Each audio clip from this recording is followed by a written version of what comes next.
El primer apartado de este artículo está titulado Mis primeros acercamientos con el cine. En este trabajo, en este apartado, describe la conformación del Instituto de Investigación y Documentación de Imágenes de Michoacán, en la que ella fue pionera, así como su trabajo de catalogación fílmica, recopilación bibliográfica en este proyecto. Paralelamente, la realización de otro proyecto que tituló Cómo se hace el cine, esto para el nivel de educación básica, en particular el nivel de primaria, con el fin de que este proyecto pudiera institucionalizarse. Además, también nos habla en este primer apartado sobre algunos talleres de verano a nivel preparatoria y universidad que pasaron de ser materias optativas a una asignatura que llevó por título Creación y Producción Audiovisual, además de la organización de un cineclub que incluía la elaboración de fichas técnicas, la proyección y, por supuesto, un cine debate al final de la actividad. Luego va a describir el proyecto Pedagogía e Imaginario del Cine Indígena en Michoacán, que realiza en 2 etapas. La primera de ellas trabajando lo que es la pedagogía del cine indígena, un enfoque de corte teórico, y por otro lado el uso del cine como recurso didáctico para el proceso educativo de jóvenes indígenas, que fue producto de 2 años de trabajo anterior a este planteamiento del proyecto,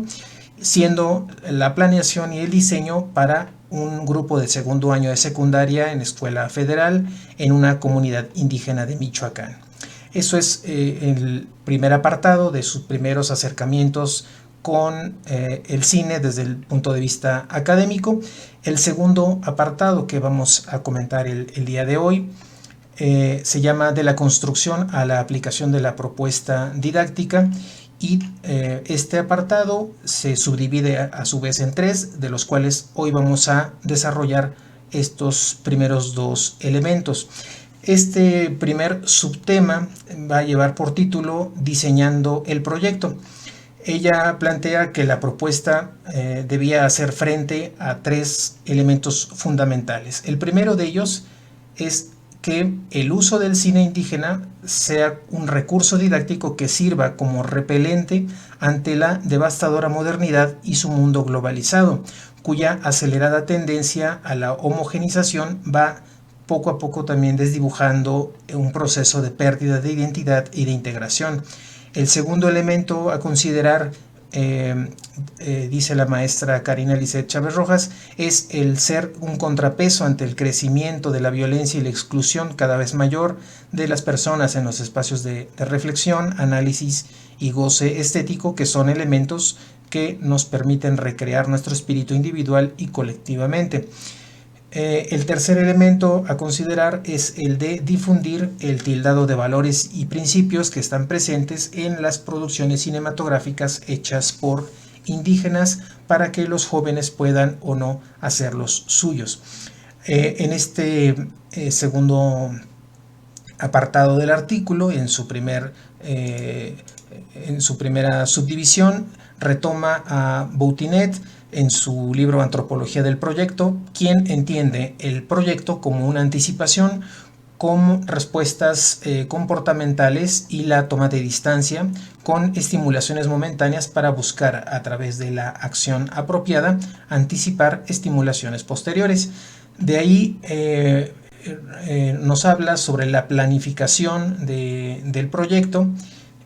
Nos dice que para ella es fundamental determinar los objetivos que forman parte, según Barbier, de un proyecto de Estado o una anticipación cognitiva, según Boutinet, que resuelve de la siguiente manera: logrando una práctica de enseñanza intercultural que posibilite un diálogo de saberes, es decir, que a través del cine estén presentes saberes tradicionales que dejen al descubierto elementos de la cultura indígena, su historia, valores comunitarios, la lengua materna, tradiciones, cosmovisión, prácticas sociales, que vayan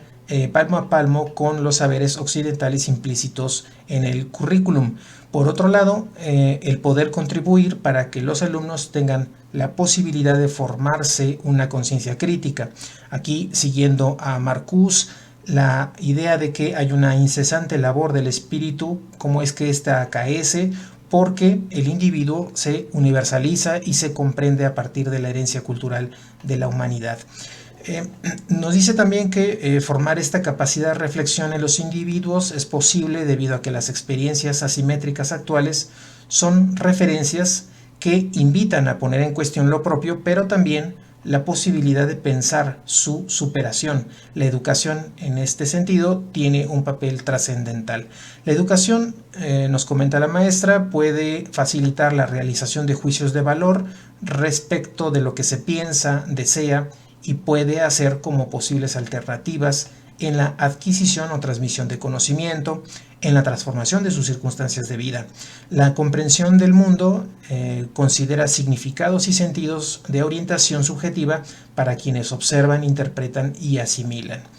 En relación a la metodología, nos comenta que esta la planteó en 2 etapas. La primera de ellas consistió en enseñar con el apoyo de diapositivas y videos sobre historia del cine y procesos de realización de un filme, proyecciones y ejercicios de reflexión a partir de los filmes. Y en una segunda etapa, el ejercicio cinematográfico en equipo, la construcción de una moviola, la elección de la historia que iban a contar ellos, los estudiantes en su obra, en su producción, el storyboard, el guión, la definición de las locaciones, así como también el reparto de las funciones para la realización, y también lo que tiene que ver con la producción y la proyección. La mayoría de los trabajos que se realizaron fueron cortometrajes de ficción.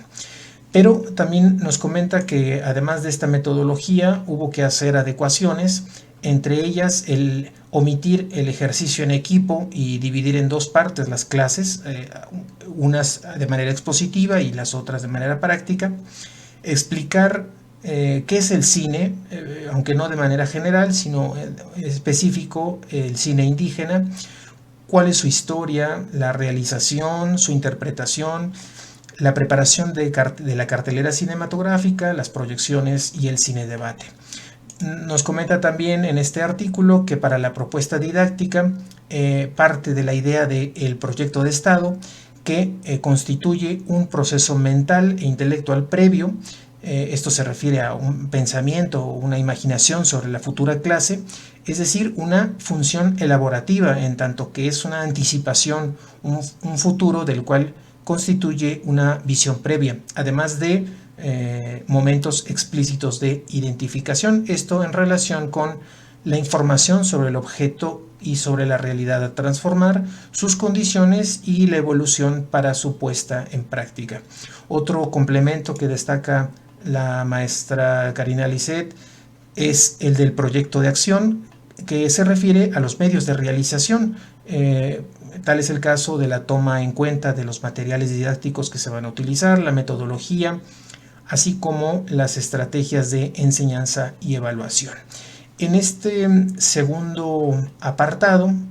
hay un segundo subtema que se llama puesta en práctica de la propuesta. Aquí nos habla la maestra Karina Lisset Chávez Rojas de la preparación previa a la práctica, a la realización de las clases, y nos hablas de la elaboración de diapositivas y de películas para las clases teóricas, la cartelera con los filmes de los cineastas indígenas y el planteamiento mediante clases teóricas y prácticas ya en el aula con los estudiantes. En cuanto a las clases teóricas, nos comenta la maestra que fueron 3 sesiones, partiendo de la pregunta por el gusto de la visualización del cine, y se enfrentó a una poca participación de los estudiantes a partir de esta pregunta por su gusto por el cine. También se le preguntó sobre su conocimiento en relación a cine indígena, a lo cual unos cuantos dijeron que no lo conocían, además de la exposición que hizo sobre cineastas y los temas que desarrollan estos propios cineastas indígenas. En cuanto a las clases prácticas, en la primera clase nos consigna aquí en este artículo que proyectó la película El rol de la mujer purépecha del cineasta Marco Estrella, y nos habla del criterio de selección de este filme para la sesión con los estudiantes, y uno de ellos es el alto índice de migración hacia Estados Unidos que presenta la comunidad. La mujer como tiene un papel como jefa de familia, pero también una diversidad muy importante de roles en lo familiar y en lo social. Aquí nos comenta la maestra que los estudiantes comenzaban a mostrar interés y atención en la proyección. Luego nos habla de la interpretación de la película, la explicación de la dinámica que hizo ella a través de los símbolos y elementos básicos de la película, tales como el tema, el entorno en el que está o la ambientación, la música, el vestuario, el guión, la actuación, etcétera, y las impresiones que tuvieron los estudiantes a la visualización de la película. Sin embargo, no hubo respuesta por parte de los alumnos en esa primera sesión práctica. Se abrió la posibilidad también a otras formas de expresión, no solamente la expresión oral a través de sus comentarios, sino también a través de la escritura, que ellos decidieron poder expresarse también para poder reflexionar sobre sus apreciaciones de esa película. Ya en la segunda clase mostraron interés en la sesión anterior, y menos de la mitad del grupo entregaron un reporte escrito, solo uno de ellos entregó un dibujo, y para esta segunda sesión se les narró la reseña de esta película, de la siguiente película, la historia del director, y se proyectó omitiendo la maestra como parte del proyecto, omitiendo el cine debate. Terminada la actividad, hubo un proceso de reflexión docente posterior a la actividad que se hizo con los estudiantes, de lo cual derivó en algunas reflexiones interesantes. Uno de ellos es que los elementos a considerar en la primera etapa de la práctica fueron el proceso de construcción del proyecto, los objetivos, las expectativas y la realidad en el aula. Esto a partir de los conceptos de clínica del sujeto y el sujeto de experiencia en Boutinet, y la experiencia en el desarrollo de la propuesta, llegando a la conclusión de que la pedagogía invoca instancias éticas, cognitivas y afectivas, no solamente una de ellas, no solamente es la cuestión cognitiva, que es importante considerar los objetivos, las intenciones del profesor, los motivos, planes, evaluaciones y balances para realizar lo planeado. Lo afectivo como un elemento también muy importante en relación con la satisfacción, la imagen de sí, lo individual y colectivo al interior de la práctica y su placer. Los elementos generales que también destaca la maestra es el de los contenidos, la metodología, los recursos didácticos y las actividades, que son elementos importantes de considerar para ese proyecto. El proyecto contempló lo cognitivo en esta reflexión que hace a posteriori la maestra, y aunque hubo una planeación de la propuesta, el alumno no le interesaba la enseñanza de la imagen en tanto elementos teóricos, ni tampoco la dinámica de historia del cine, ni la participación derivada de la proyección. Aquí lo que ella se propone es replantear la propuesta, que ya no tenía como fin último presentar al cine como algo superdotado, cuya meta era romper con esa sinergia de la enseñanza que no se encierra en sus principios. El cine no era en realidad el problema, sino la forma de utilizarlo, procurando que la impresión o la percepción de los estímulos exteriores, en este caso nos referimos al cine, se traduzcan en un contenido simbólico gracias a la acción creadora del espíritu. Lo que es recibido desde fuera debe ser conformado en libertad desde dentro como un símbolo que constituyen la esencia de los seres humanos. Destaca también otro factor importante, que es la cotidianidad del aula.